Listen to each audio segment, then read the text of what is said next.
Thank you for everybody for being here. My name is Rudy Salgueri. I'll keep it to that. I'll give you some more introduction as we get started. We have a fluid format. We have a number of questions we've developed, and we're going to go back and forth and hear from these guys how the Northeast is looking. If I can, pinch it from maybe a different level, I will, but we'll get started. So with that, Todd, go ahead. Thank you. Just quick background. I know a number of you, so hello and good morning. For those I don't know, my name is Todd Federman. I'm the Managing Director of North Coast Ventures. We have a series of investment funds here based in Cleveland, and we invest in startups. Most of our startups are technology oriented. They tend to sell to businesses, a business software at the heart, and we try to grow big companies from small companies. We invest early enough and in novel enough ideas that we expect to have a considerably higher failure rate than the typical business might. But in our business, when you're investing in that early, the worst you can do on any deal is to lose all your money, right? You can't lose your money twice or three times or four times. In the successful ventures that we have, you can have a return many times over. And that's the idea for us, is to start writing larger checks as companies go into additional rounds, start to de-risk. And you'll probably hear some of these themes in Northeast Ohio.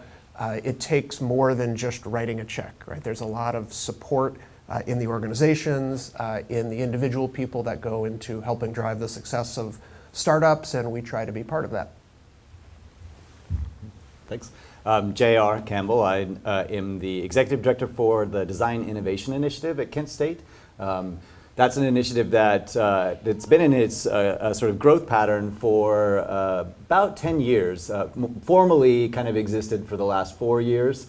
I came actually to this region from Scotland, directing a research center at Glasgow School of Art, and came to be the director of the fashion school, and was in that role for 9 years at Kent State. And while I was there, launched a maker space, a fab lab in the context of fashion and textiles, and started to try to explore a little bit more about what else existed at Kent State in terms of open access, kind of shared maker environments. With a group of people and a number of students, we ended up mapping the sort of innovation landscape of the university, and realizing that even though we only were aware of 4 or 5 open access maker environments, there were actually more than 28 that existed across the university. And so that realization, just even internally, of how siloed the university is and how often we don't make visible what already exists, helped us to build a rationale for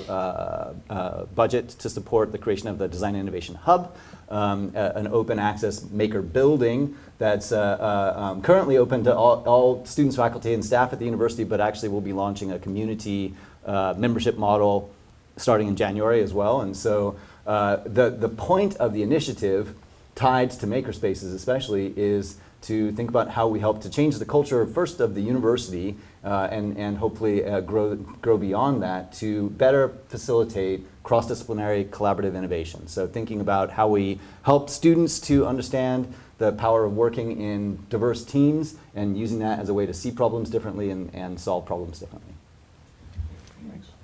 Morning, everyone. Bill Kaler. I run Team NEO. So Team NEO is an economic development organization that is represents one of 6 partners that Jobs Ohio has throughout the state. We can talk about that economic development model. We think it's unique across the country, but our focus is in driving business investment for companies, either expansion activity or new business attraction activity in the 18 counties that include Greater Cleveland, Akron, Canton, Youngstown, and some of the outlying areas around that. And in the process of doing it in a way that strengthens the industries that we have, builds stronger supply chains that we have, improve our competitiveness around talent issues or site-related issues, and then creating a more vibrant economy that is more diverse, where the residents of our community are able to participate in the prosperity that we're trying to create. Thank you. So I'll add a little more color on myself. I guess my firm, Horse Capital Partners, we're a small shop, M&A broker, and we focus on clinical trials. And in the clinical trials, a lot of time the big pharma and med devices contract out the actual part of the trial. And there are about, altogether, it has two sides. It has a contract research organization that actually manage the trial. And then we have contract development manufacturing organization that actually produce and manufacture the drug during the trial. This is pre-commercialization. And once we get to, I know Todd knows about this, once we get, and the rest of the colleague, once we get to phase 3, moving to phase 4, it goes commercial and we disengage. There are about 3,500 companies globally in our space, so it's very small, very niche type of space, and that's where my firm plays in.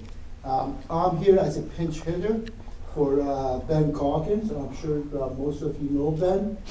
Ben had a conflict this week, and he threw my neck on the chopping block, so here I am. So we heard from our colleagues and how their organizations and how they're engaging the community. So I think the next topic for us is what kind of innovation are you seeing in the work that you guys do within the context of a vibrant community? So if I think about a vibrant community, as Bill mentioned, getting investment here and getting it invested in the community, in this niche community is a challenge. Right? It's a good challenge, and I think from what we see at least is we're rising up to the challenge over here with help of colleagues. Especially I know Todd a little more. From years is done some very good investments, some very good success stories that's gone national, and they've got a pretty nice portfolio right now. On the, I don't know, what fund are you guys at the angel level now? We've had 7 funds. 7 funds, and on the VC level, we're on what? It's 5 at the seed and 2 VC funds. Yeah, so that's really nice. That's a very strong performance. So again, within the context of our subject, I'm going to pass it on to you and go from there.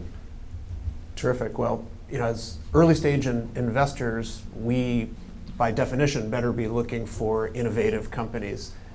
Innovation, interestingly, I think is really broad though, right? It's not just a technology. Sometimes it's an approach, a business process, a business model.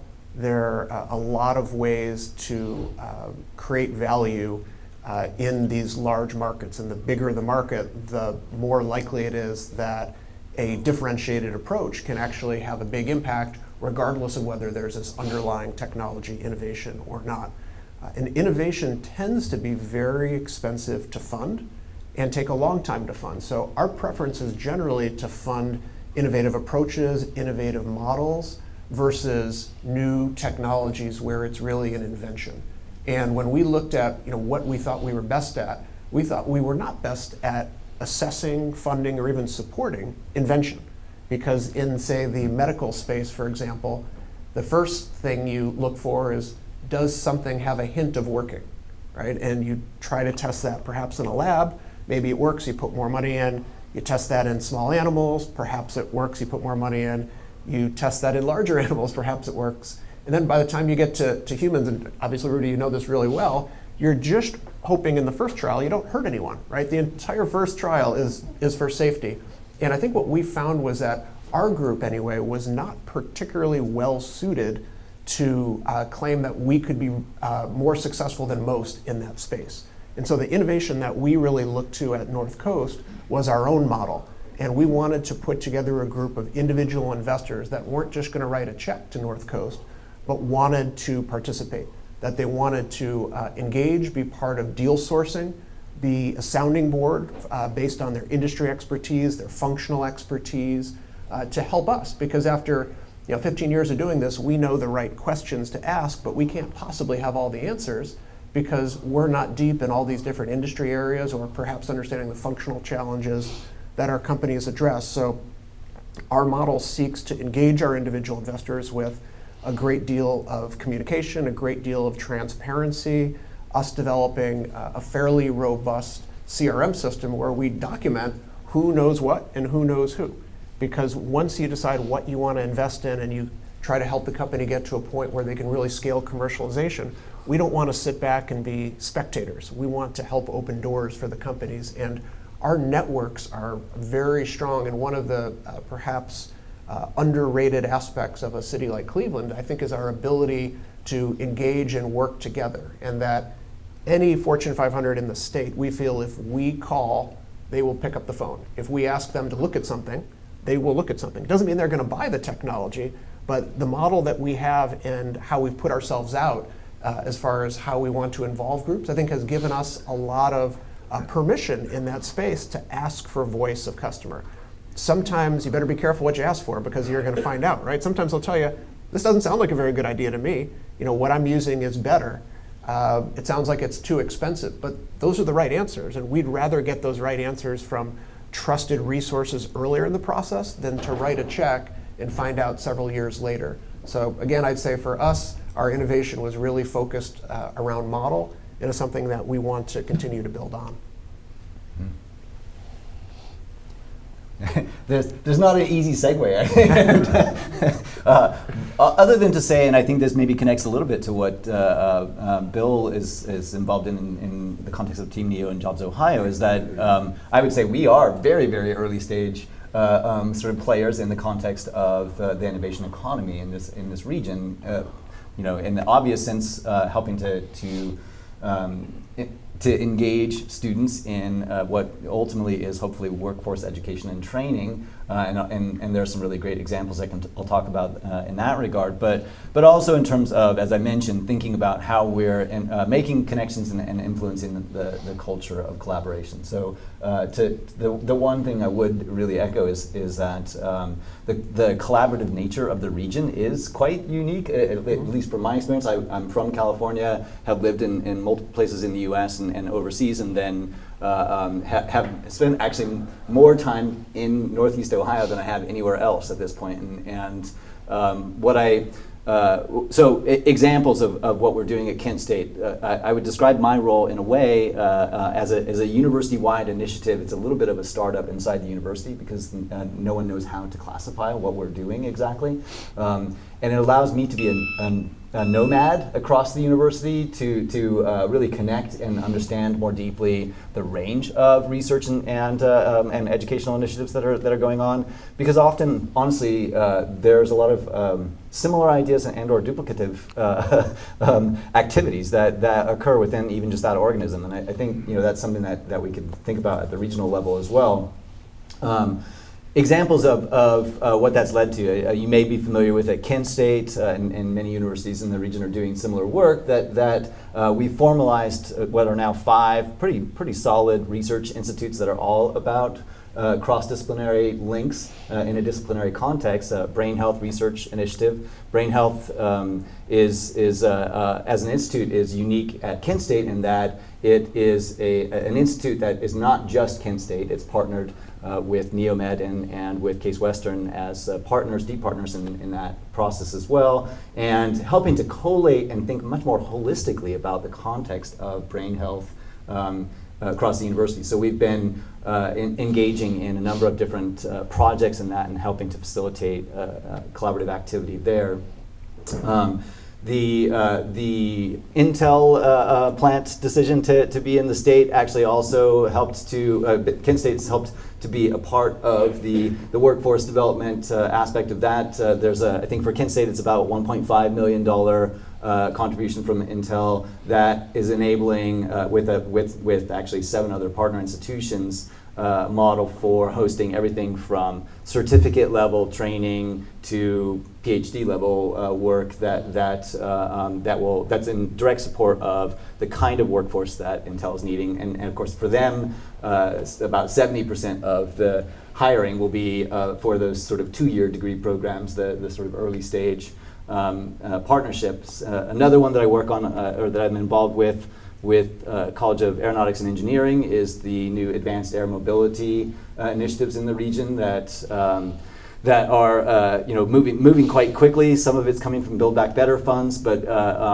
there is a huge potential and growth in the region and there's a demand for more research and application of advanced air mobility infrastructure. And so our Dean of the College of Engineering is really helping to facilitate some projects there. And then lastly, I would say in terms of how we're just examples of how we're thinking about the innovation economy in the region, the Advanced Materials and Liquid Crystal Institute is also in the stage of proposing a large-scale NSF center that is multi-institutional as well, and thinking about how we can continue to amplify the regional strength of material science and polymer science.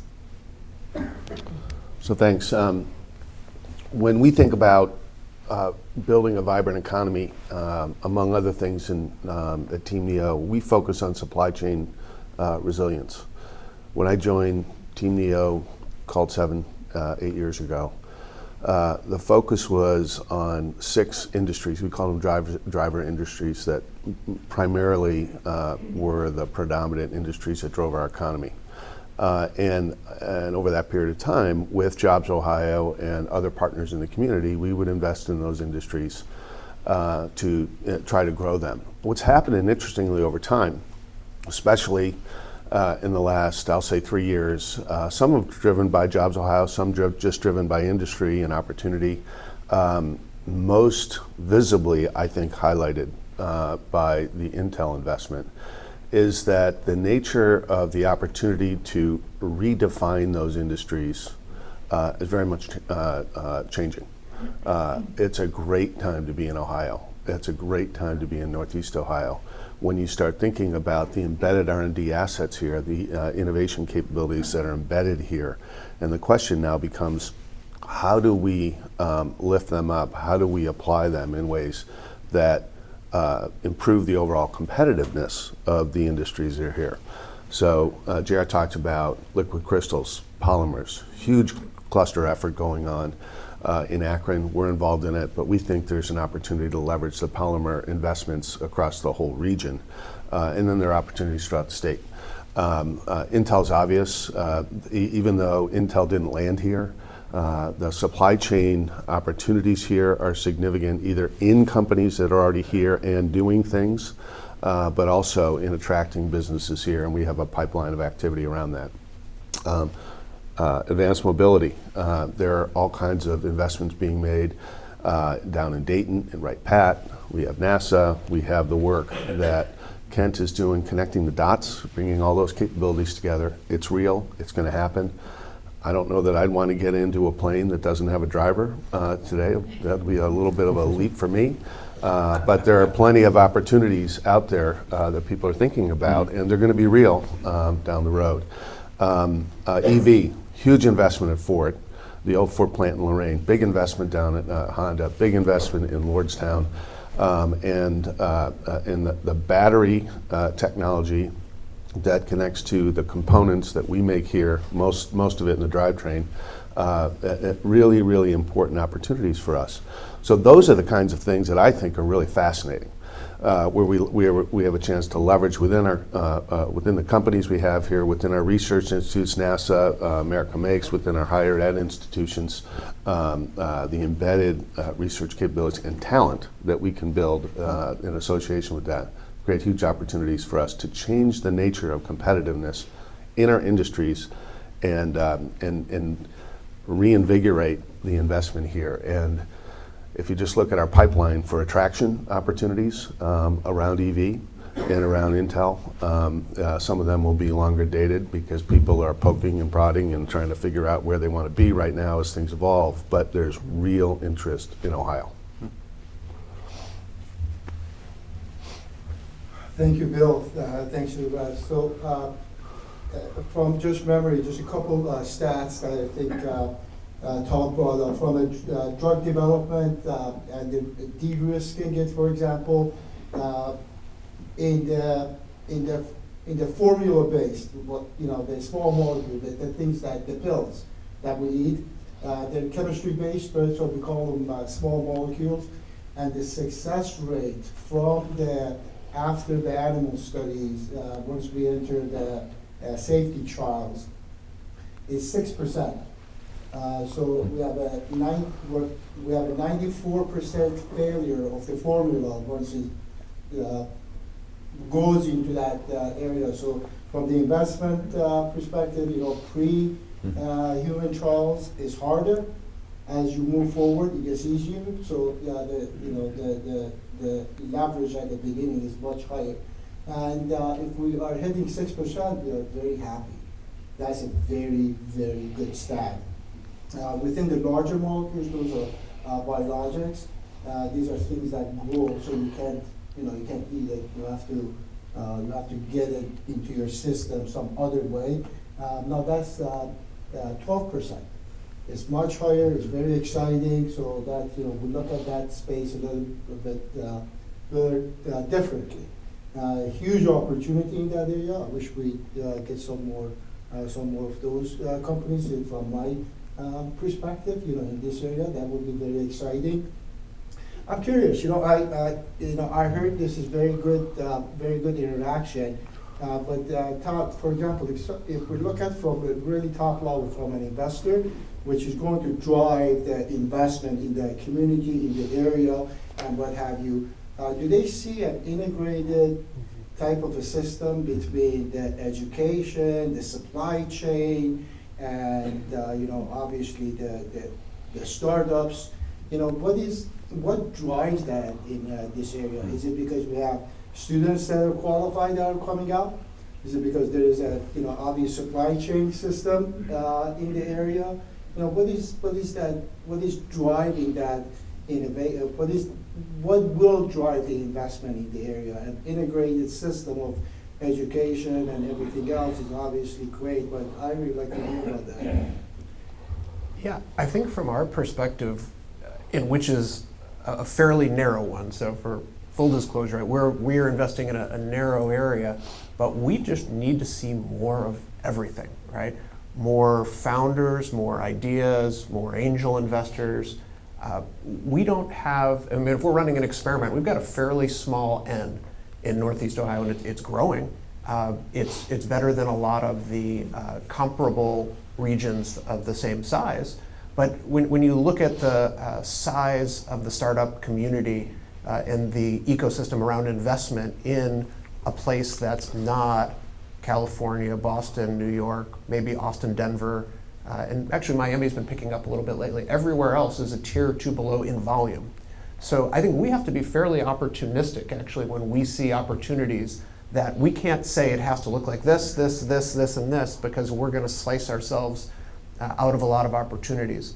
When the big companies align on innovation and the universities align on innovation, it creates more opportunities. As Bill mentioned, this Intel thing, I guess I'd just say, however big and important it sounds like to you, it's bigger and more important. Just because of all of the secondary impacts of it, right? So comparing that to, say, the Amazon HQ, which got infinitely more national press, right? That was one set of buildings for one company that was going to do work for that company.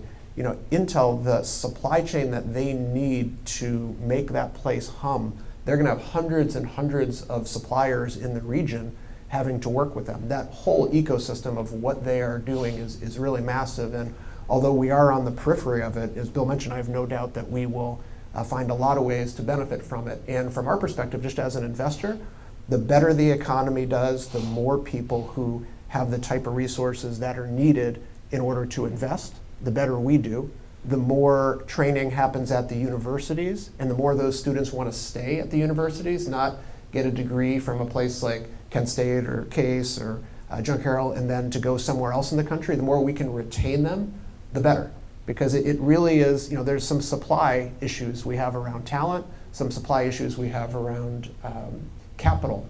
And we want to make sure that we've got as much focus as we can on the opportunities here and be a magnet to pull in those opportunities, to not have to say, stick around here because you're from Cleveland. You like what we're doing and building. Stick around here because there are great companies, great opportunities, and great people working together to build something. I'll pick up on Yeah. that. Can I do Yeah. that? So, I'll pick up on some of the Intel stuff. JR talked about $1.5 million that you all or so are received from Intel. It's big enough for them that they're investing $50 million in higher ed alone. The entire state's community college network is working together to build that talent base. Not only is that big enough and interesting that they're doing 50, but the National Science Foundation set aside another 50.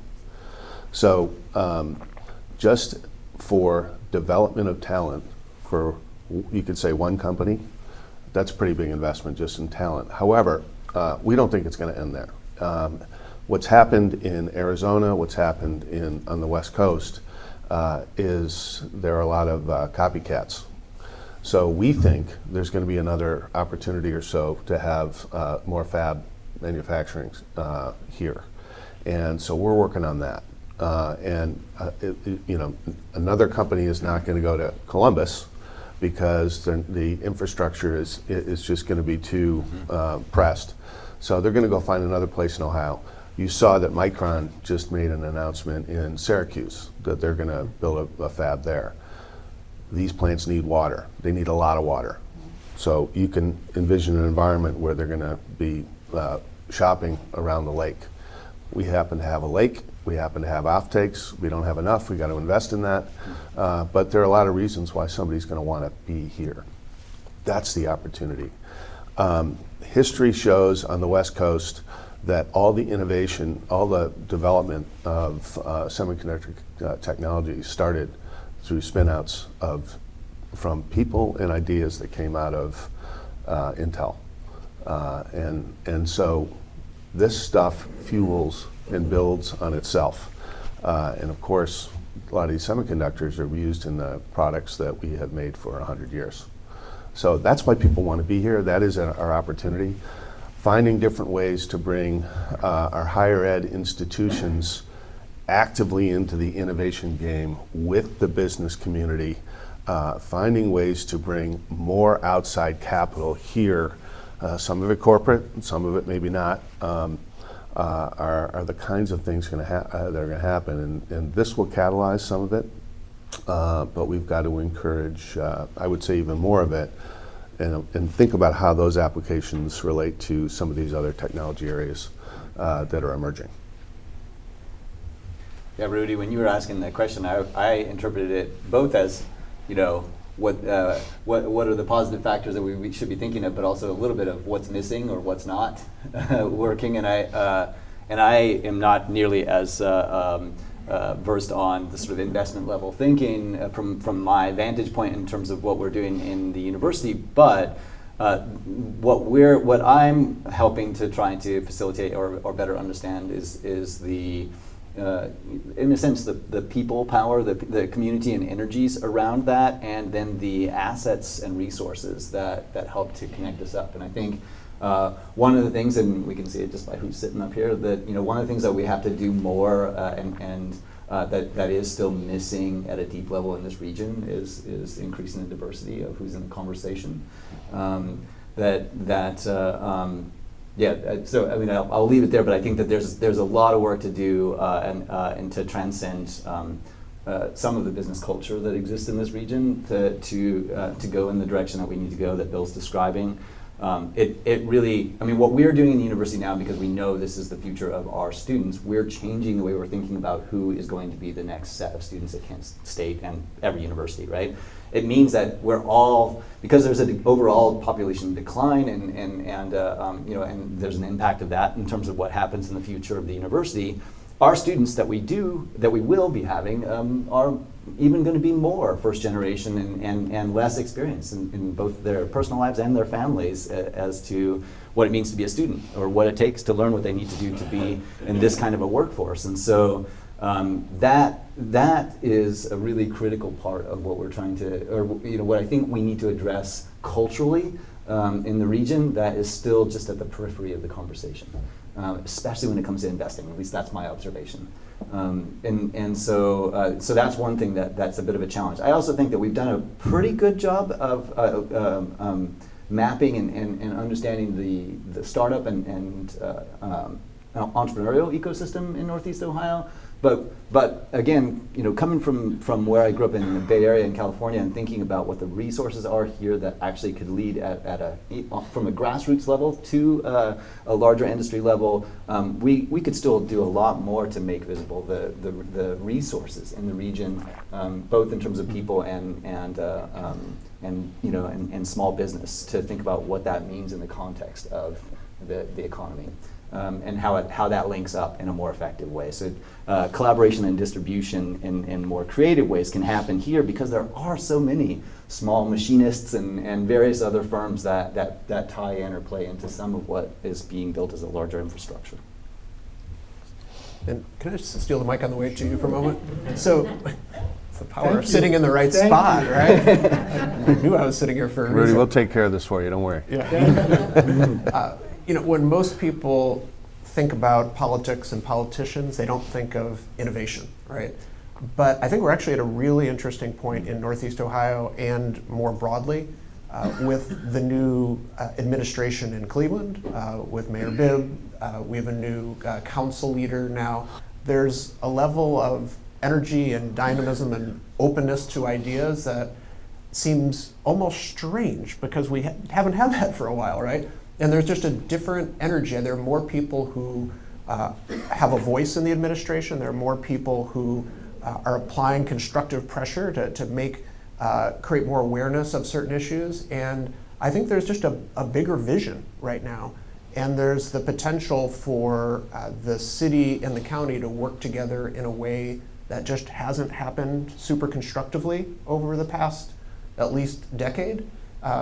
Because of perhaps the overlap, perhaps a little bit of territorialism, I don't know, but it feels like with those two new leaders, there's an opportunity to be more aligned to help drive the goals in of the region, and kind of combining that with the administration in Columbus, which is obviously very business focused, and it feels like has been a little disconnected from the administrations here in Northeast Ohio. It just feels like a new time and opportunity. So to the extent there are opportunities for all of us to encourage and engage there and just make sure that people in the business community understand the extent to which the state and the local administrations are open to listening about how to be more helpful to innovation and economic development, I think the better.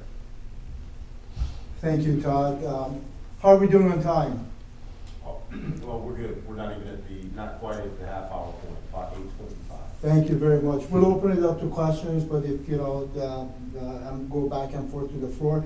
Really good opening for a banker that's sitting here. So Todd will tell you that there are 1.5 million good ideas per day.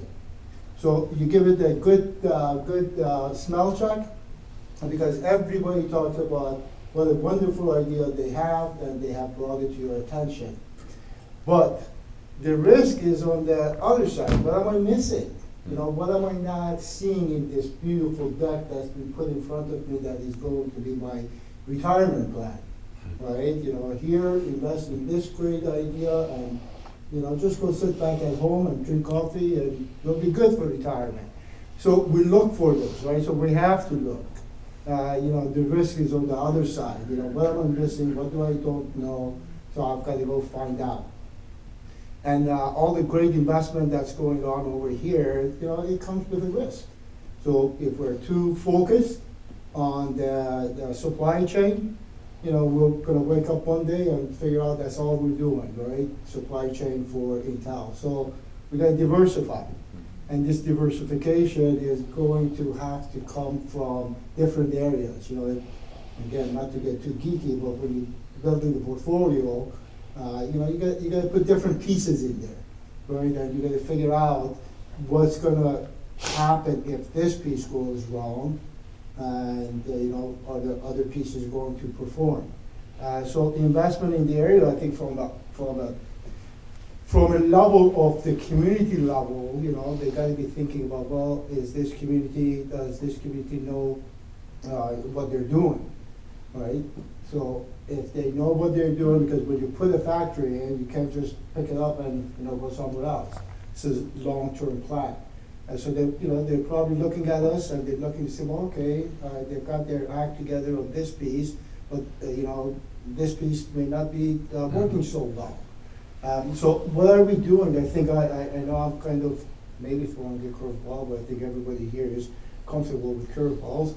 What are we doing to de-risk for more investment? And how are you guys addressing that?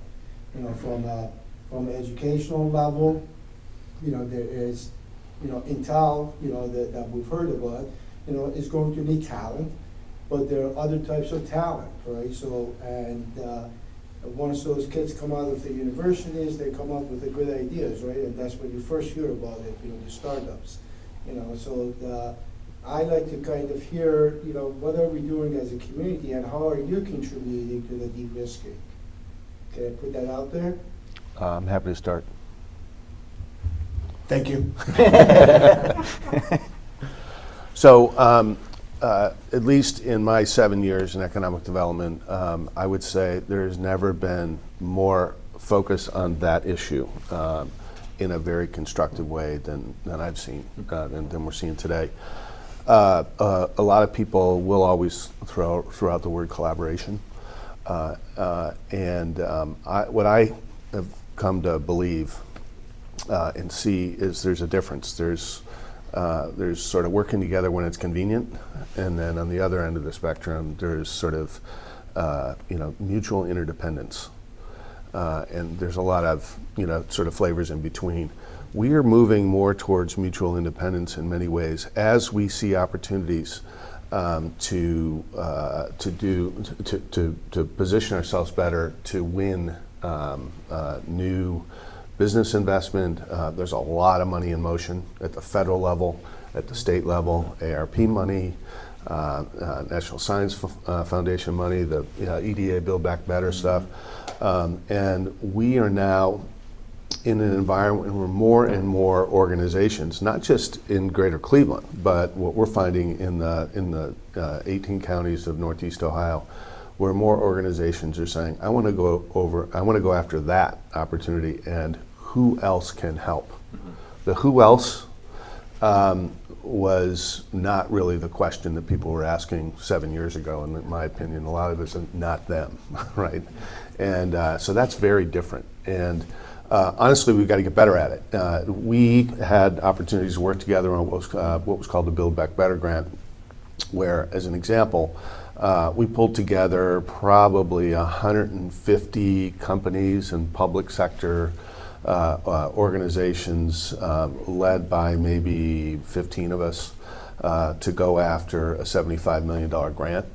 We raised about $40 million to match, and we were a finalist. That work will continue. Some of the work is being done is being leveraged to chase a new NSF grant that is being led by Case Western.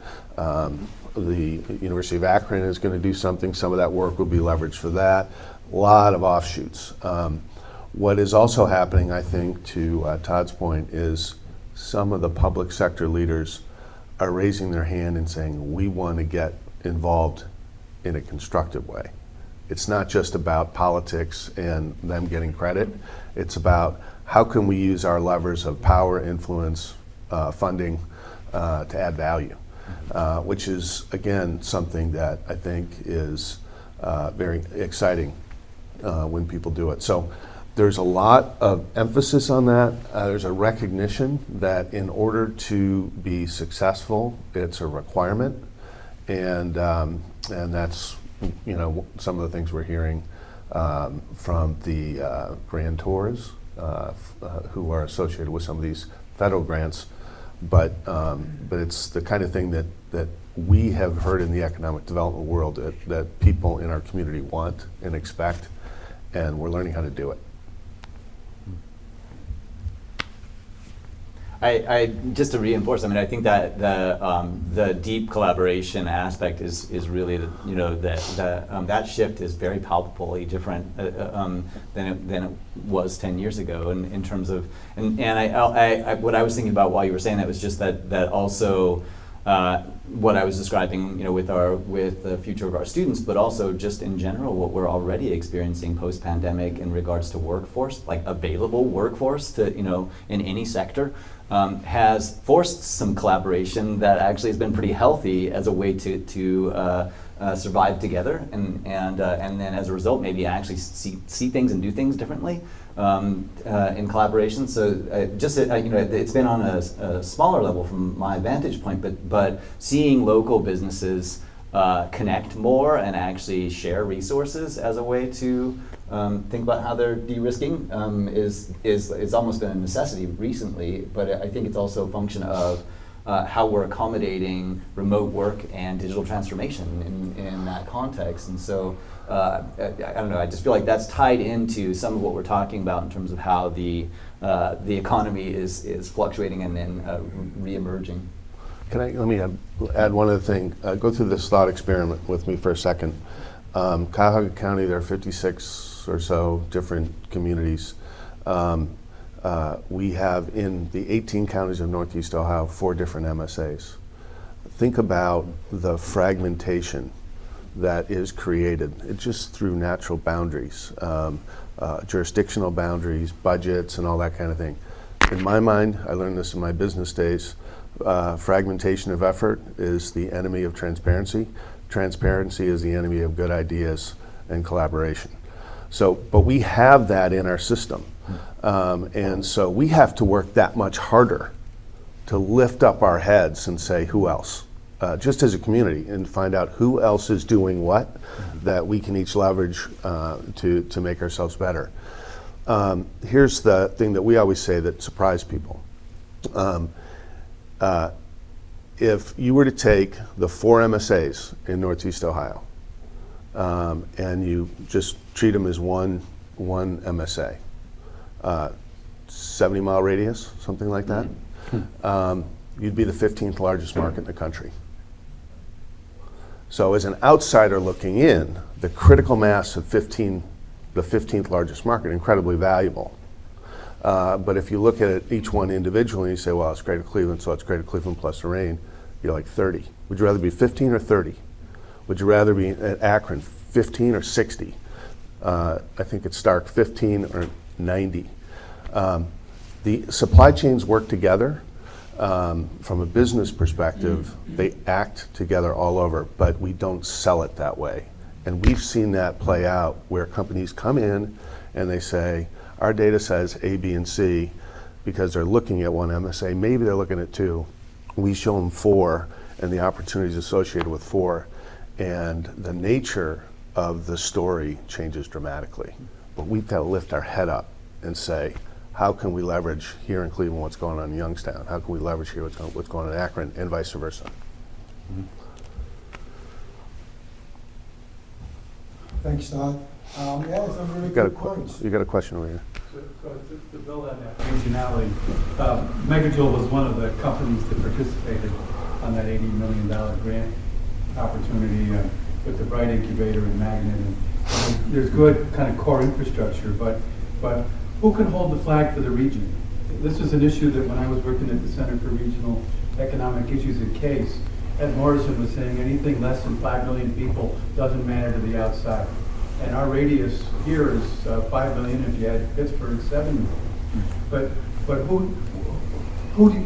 what's the phone number?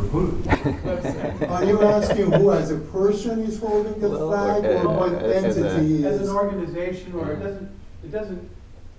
might be both. It might be a collection of things, but it needs to be easier to find the flag. I think I understand that, right? Right. That's what we're talking about, right? So, let's come at it from an investor perspective, right? So, I'm sorry, I'm a geek. I'm going to go back to my portfolio example, right? So within my portfolio, I've got a bunch of different things working together, right? And each one of these things that are working in the portfolio may have a manager, right? As a portfolio manager, I guess got a bunch of other things that are happening to it. Each one of these sub-portfolio managers is going to be fighting for his or her piece.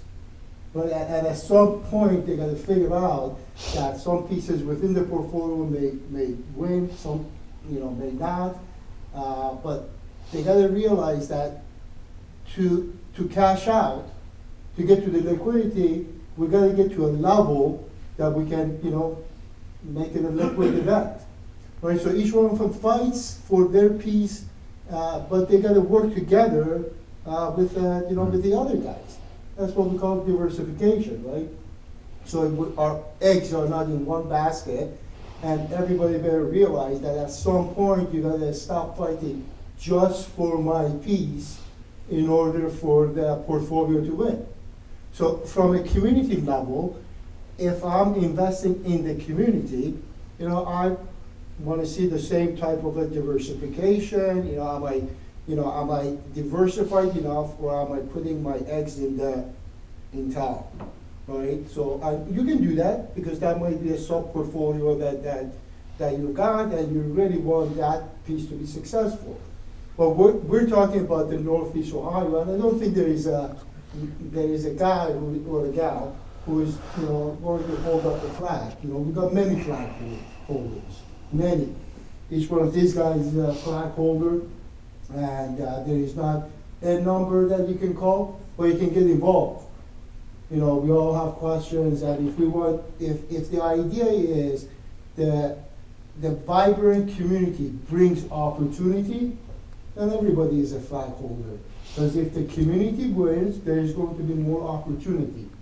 That's the way. We'll come back. We'll come back to that if we're ready to go back and forth to the floor. But again, from a diversification is important, though opportunities like Intel and everything else is very important. From an investment level, I think if you get up one morning and you just have one color, you don't have a rainbow. So if that color goes out of fashion, you got a whole bunch of stock that is not going to be sellable. So from a community level, not from just yourself, company interest, we got to get, and I'm not saying we're not diversified, but if we're diversified, it's going to drive more opportunity into the area. And that's how, we can think of it. You guys want to take that one, then we'll go back and forth. And if anybody else has questions, raise up the hand. This is a loosey-goosey type of a format. Rudy, if you like, I'll marry the diversification point and see if we can get to Herb's question. Yeah. So I think, Herb, if we are going to say that there's one organization or one individual who is really, at the end of the day, the point of contact, I think we're going to fail. Because our economy is too diverse for that. It's too expansive. And in doing that as well, I think we would dampen enthusiasm and the effectiveness maybe of other organizations that are doing some really cool stuff. Nobody can be an expert in everything, but we have organizations like Bright that can be great in EV. We have organizations like Magnet that can be very strong in encouraging technology adoption for especially middle market companies. We have really strong private equity capabilities. And so it's really about, I think, building a common narrative that everybody, as a general matter, aligns around, and a series of strategies that people align around, and a culture that is focused on directing people to excellence and building excellence wherever we have it. So if, for example, Todd here is going to say, well, we're going to be great in angel investing, be great at it. And be great at it. And I'm not going to go raise another fund that's going to be exactly looking like what Todd is doing. I may do something different because we need more money focused to angel investing, but the strategy ought to be different. And let's not try to create redundancy and dilute the effort. And so it's those kinds of things that we need to do, and those kinds of things that, at least the efforts that I'm involved in with other folks in the community, are doing, so that we create sort of, we knit together a quilt, if you will, if you like that metaphor, of capabilities that are truly excellent, where other people are willing to support that while also being excellent in a complementary area. That's where I think we need to go, and I think we have some emerging examples of that. You guys want to pick that up? Just that I was visualizing a couple of good metaphors, and we use term pathways a lot in terms of thinking about how we're building the opportunity for either referrals and or steps that lead up to that investment path. But also, I think the other thing I was visualizing was just the sort of neuron level links that, so it's an organism that has to function with connections, and thinking about how to build better awareness and visibility of the pathways or the connections is what actually makes it be perceived as a cohesive whole. So not particularly a lead organization or any one lead organization that that's managing that identity, but the entire community that's managing that identity. So absolutely as a whole, but I would say when we think of flag bearers as it relates to attraction, that Jobs Ohio and Team Neo, by their organization, by the resources that they have and the track record that they have, are punching well above their weight nationally, and that although that may not be visible on a general population basis, I think it is highly visible to the corporate leaders in other parts of the country that are thinking about where they need to build next. And Ohio has made significant gains. I think Northeast Ohio has made significant gains over the past decade in that area. Yeah, thanks, Todd. That's really exciting to hear. I'm learning a lot today. It's really exciting. I agree, Bill. Too much diversification is fragmentation, right? So you can't go out there and buy every stock and say, well, nothing can go wrong. No, I've got everything, So it's kind of I've built my own index. Well, there isn't a single bank that's been able to do that yet. So we can't be too diversified. I think, just to answer your question, now you've heard 2 or 3 organizations that put up the phone and call. I'm going to go over here. We have about 15 minutes. If you guys got questions, you want to go. Mark had his hand raised. There's a comment. Mark, can I, gentleman over here, I don't know Oh, sorry. why his hand was up before. Sure, just a quick point. I was thinking of you, Bill, about a month ago. Was doing the Ellis Island tour. We went on Columbus Day, long week, and there was a poster as you turned the corner, and it says Cleveland. And so they used to, market to the immigrants, and it said, easy to get to, lots of jobs, great farmland. And those seem to be the big 3, Did you take a picture of that by chance? I took a picture on my phone. Would you send it to me? Yeah, That'd be great. But it's just Thank you. funny that, Thank you. It's only open for 20 years, I guess, Ellis Island. I didn't realize that. Yeah. But they would market, why come here? And you try to put your best foot forward. That's great. 100 years ago. Yeah, and I tell you what, that's a great marker in the wall. That's it may not be where everybody comes in from. There's lots of them, but that landmark is a light. It's a light. I'm sorry I don't know your name, but go ahead. That's all right, Mark Phillip. All my grandparents came to Ellis Island, walked in those footsteps. It's a great school. I just wanted.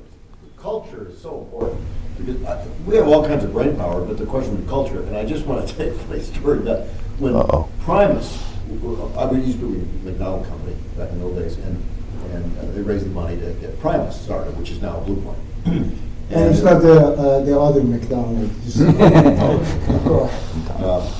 McDonald's that doesn't have any cholesterol. And they were raising the money for Primus, to start Primus.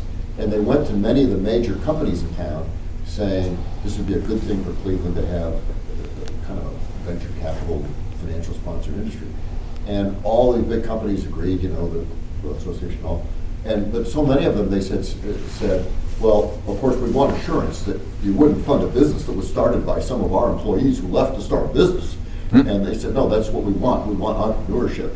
And then a lot of the companies said, no, that would ruin things if they leave to start their own companies. They work here. And we've largely cured that. But there's still a lot of, you come, you work for a big company, somebody's proud they worked for 30 years at so-and-so.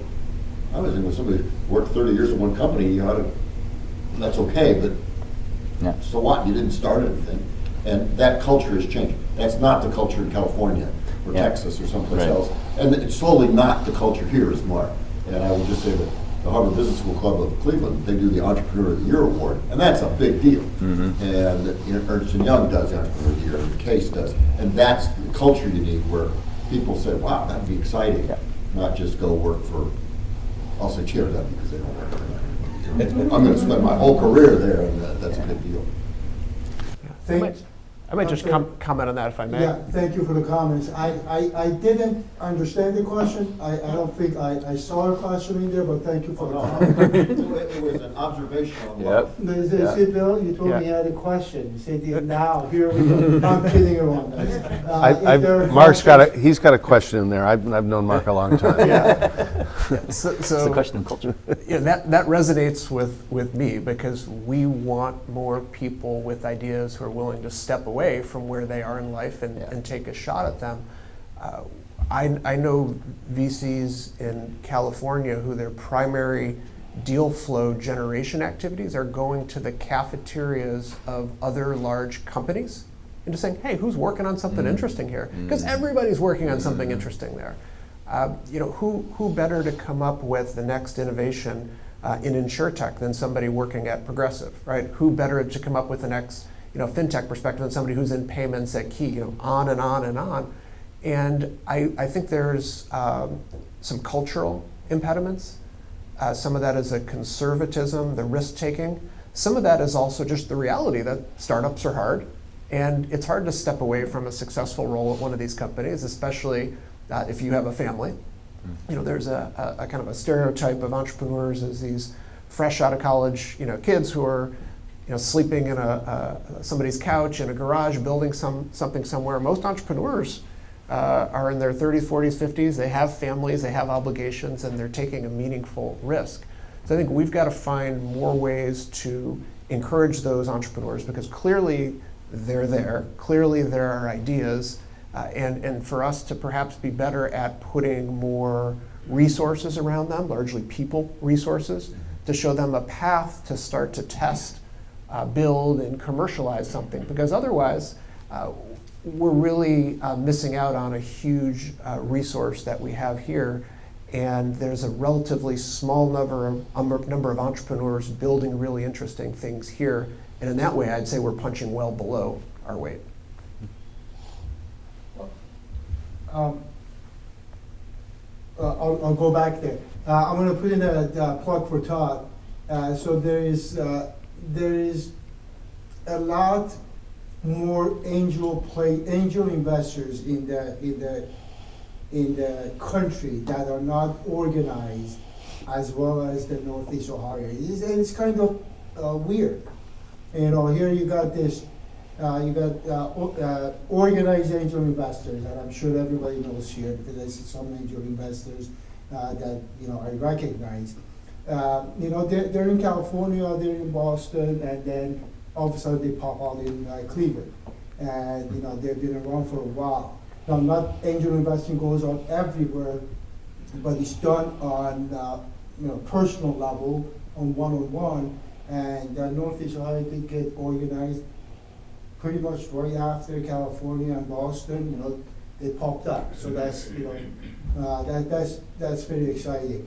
I saw 3 hands go up. So put them up again, and we got 6 minutes. Go ahead. Yeah, a quick question.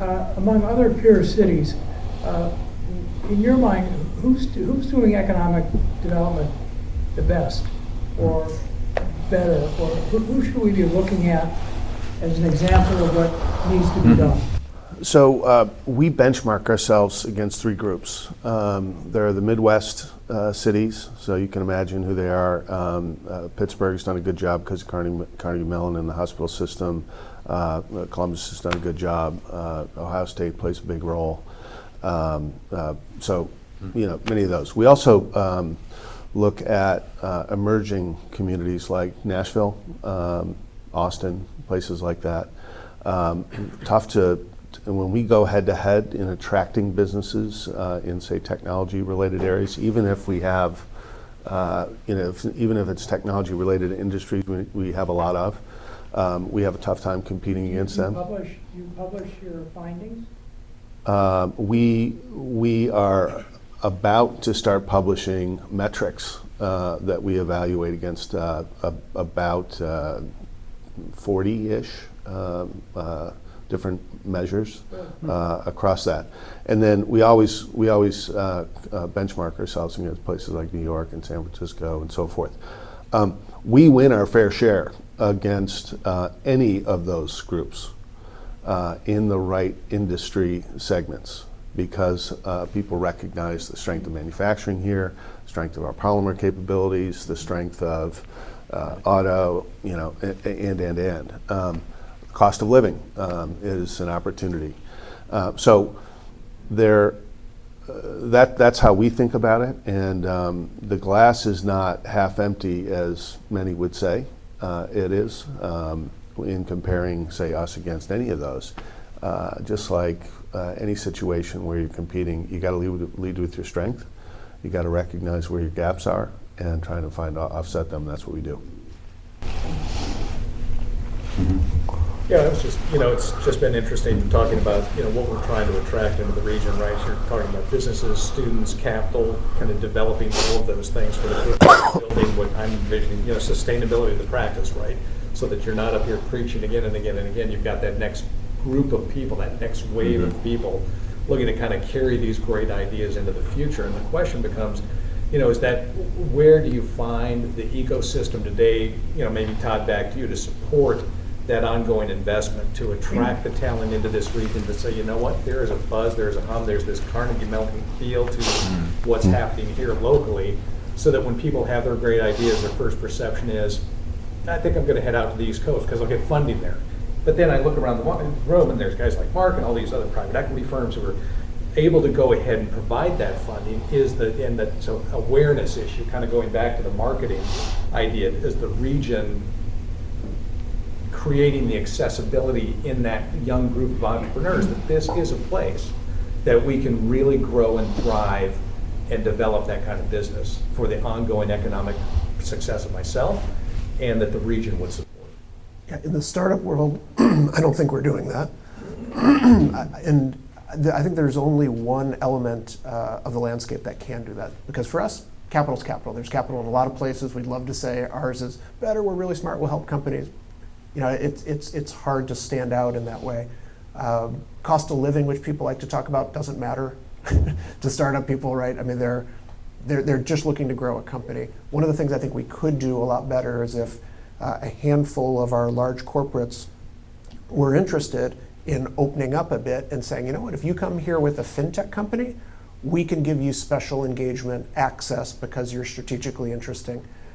In polymers, if maybe Goodyear is the right company to say, if they're the right startups, come and incubate here. Be part of this entity and organization. That would be a really unique value proposition for a startup that they'd view as not just money, because good startups will get money elsewhere, but to get voice of customer, to have an early partner, whether that's part of a formal pilot process or not, I think would be differentiated. I would tell you that the pandemic changed the game a little bit in that regard. One of our colleagues in banking was tracking vans in the state. And a lot of people moved in.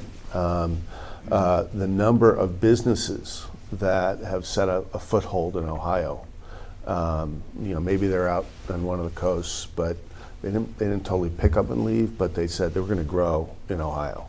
That ratcheted up starting in 2019. Jobs Ohio is doing a bunch of things to encourage that. We have to be better collectively in telling our own story, highlighting the great things we have here. We're a pretty humble community, I think, in a lot of ways, self-deprecating in a lot of ways. I can't tell you how many people I meet from outside of the community who come here and say, this is the greatest place in the world. You guys don't tell your story. And so we have to get better at that as a group, individually and collectively. Yeah, I mean, it's like a community level sustainability plan, right? That there has to be a way to build that succession and transference of the culture and the support. I love the idea of leveraging, the existing firms as hosts in a deeper way, because that's a way to both ensure what's already here, but also build those kind of collaborations that will lead to a more sustainable approach too. So Todd, you started down this road, but would you each articulate from your perspective how the business community in a very granular fashion could re-engage in each of your categories? It strikes me that there's a disconnect, but other than the marketing side of the equation, there's real things that people can do on a real basis, and you see that. So could you just articulate what you in an ideal world, what would you want to see from the business community in order to help bring those things together and create more of that velocity? If I may, so the question is, how does the general public, as far as individuals that are in different rooms, engage these three organizations? Or I'm not exactly sure where you're looking for. Yes, that's it. I'm a business person. I have two ideas that I think I could tie in with Kent State today. Right? My question is, how do I tie in with Kent State today? Right? Practically. And they have that idea. They have, I wish we could do this. I wish I could do that. I'd just like to hear them tell us, what do they want to see? Clean sheet of paper. What do you want to see? So you want directions from organizational level to the community. This is how you should engage us. So, if you've got a good idea, right, in the interest of time, if you've got a good idea, wouldn't you pick up the phone and call Kent State and tell them that I have a good idea? You should. His question is, Kent State is a university. Who's the person you call? Yeah. Well, So- I think that. Let me take it. I think that. I got it. I understand. We deal with this all the time. I understand. I wanna, I got it. I want to. I know. Go ahead. We got the room for 10 more minutes. The business community can help us in a lot of ways. Todd, you'll talk about opening up a little bit for innovation a little bit more, but we have found, and I think to a certain degree we've earned this. All right. Yeah. We have found the business community retreating a little bit in frustration around your question. They don't know how to engage. They do engage. It's not always productive, that kind of thing. We've got to fix that. And we're fortunate at Team Neo to have an increased level of engagement. Many of the economic development organizations throughout the region are finding that the business community is starting to lean in. But what we've been trying to do is be more targeted about what we ask for. We need help with this thing. And when we say we need help with this thing, what the business community can do for us is say, tell us why it matters. Maybe reframe the question in a way that helps them see how they get value out of it, but then lean in where they can bring expertise, C-suite level. It's not always money. A lot of time it's guiding us in the right place, giving us the right, leveraging the relationships, those kinds of things. It's being more targeted so that we can point our resources in their most impactful place. So that's what I would say in terms of our work. Yeah, unfortunately at Kent State, I would say we are I probably shouldn't say it on video otherwise, but we're probably, as a university, least organizationally developed to support your question, right? And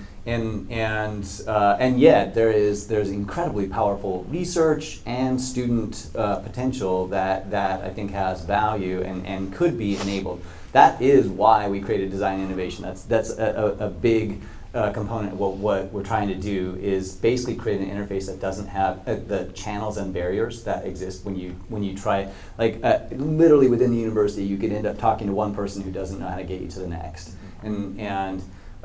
So I think one of the ways that we're trying to do that much more directly and powerfully is to create opportunities for sponsoring a challenge for students to tackle, whether that's in a course or in a hackathon or in a something that builds awareness and sort of mental and intellectual energy around a question that might lead somewhere. But what that does in the process is it also brings in faculty from different areas to actually see the question more powerfully or the opportunity more powerfully.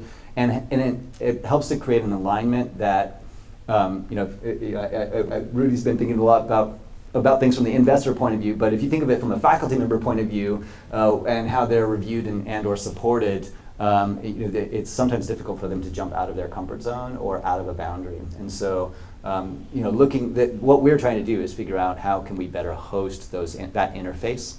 And I think that's happening across the nation with these different kinds of innovation hub strategies that are happening in universities as a way to kind of connect to that network. Yeah, and I may take a slightly different approach and just say that at the risk of really overgeneralizing, a lot of these big companies are optimized to further scale, to be more efficient, and to make more money on a regular quarter-over-quarter basis to report to shareholders. And if you're built around that, not just the operating system, but the culture doesn't lend itself to these deep dives, longer-term thinking. So I think it has to be somebody's job. Maybe it has to be a couple people's job. And I know in a lot of large companies, there's somebody who is the ambassador to startups. That's not their title, right? But the idea is they help translate between the company and early stage technologists what they want and need. And it's not just creating a library of opportunities, but once they've decided they want to work together, helping them make sure, because big companies don't move at startup speed. And sometimes the worst thing you can do is get a really big customer because they kill you. They move too slow, they don't keep their commitments, they don't prioritize it, and it can really starve the company. So that, I think, makes a lot of sense. I don't know if the universities have somebody like that. I think that'd be an interesting piece to have somebody whose job it was solely to engage in that way. But that's, I think, the other side of the culture question from Mark, right, is the culture of the organizations and figuring out how to not just be more receptive to, but to be more proactive in engaging all the resources that we have here in the region. Thank you. And to briefly add to that what happens in that context, especially in partnerships with the universities, is that the questions or the opportunities that you might bring are very rarely inside of the boundary of one academic unit, right? And so thinking about how that person has the fluency to be able to, and the agency to be able to connect across is really important, I think. And that is part of what we're trying to do. So I just want to add one comment to something that was said. Good morning, everyone. I'm Nancy Tinsley. A couple things. One is corporate culture and startup culture are very different. And I think one of the most important things is how to teach each of them how each other works and create better alignment. Because you have to really say who's accountable, who's responsible, what are we committing to within each other. That is key, and that's huge, because if you can't do that, you will all be very frustrated and you won't get anywhere. The other piece of this, when we were talking about, cash is king, stakeholders are important, we have to deliver on those promises, but how do we work with them differently to understand your innovation pipeline is your future cash? We have all seen companies just focus on only that bottom line and then not have new ideas, not keep up with the trends, not understand new technology, not put themselves out there to get interdisciplinary, voice of the customer, expertise, and then they fail or they're struggling. So those are two key components that I often find myself coaching and teaching and doing all kinds of fun things with as we bring corporation and startups together. So those are just some key thoughts to it, because it's a key part of our success. It's also, it helps to answer the succession and sustainability question as well. Thank you, thank you. We like to say cash flow is king. Listen, folks, I'm sorry if I did a bad job. I just, there was a good conversation. Since I've got the mic and the last word, so they don't kick us out, or they don't charge Ben too much. The questions and the answers were really great. Another gentleman asked, who do I call? And I think you paraphrased the other side of it. The way I heard the question is that there is this group of people that we're calling we're the business, and that there is this, maybe we should do this. There's this group of people that we call we're the business, small, big, all kinds, right? And then there is this group that we call resources, right? So let's put two people on top of these, they can talk to each other and figure out all the problems. I think it's an organic type of a situation that is, you've got different kinds of businesses with different kinds of interests. If I'm in med devices, I'm going to call Kent State. Say, listen, you gotta have better training for medical devices. But if I'm in fabricating, I'm going to call and say, we need more machinists, coming out of Kent State. It's all good interest. But if there is a person that we as resources can call and talk to the business, then I think these guys will get organized. Because the cash flow, as the king, is coming from the business and the investor. These guys will jump through hoops to attract. And the purse is in your hand, so if you guys can get organized, then we know who to call to get the cash. And we will approach it. With that, again, thank you very much for being here, mingle, and I think we are at our cutting off point if we're all good. Good? Thank you all. Thank you very much.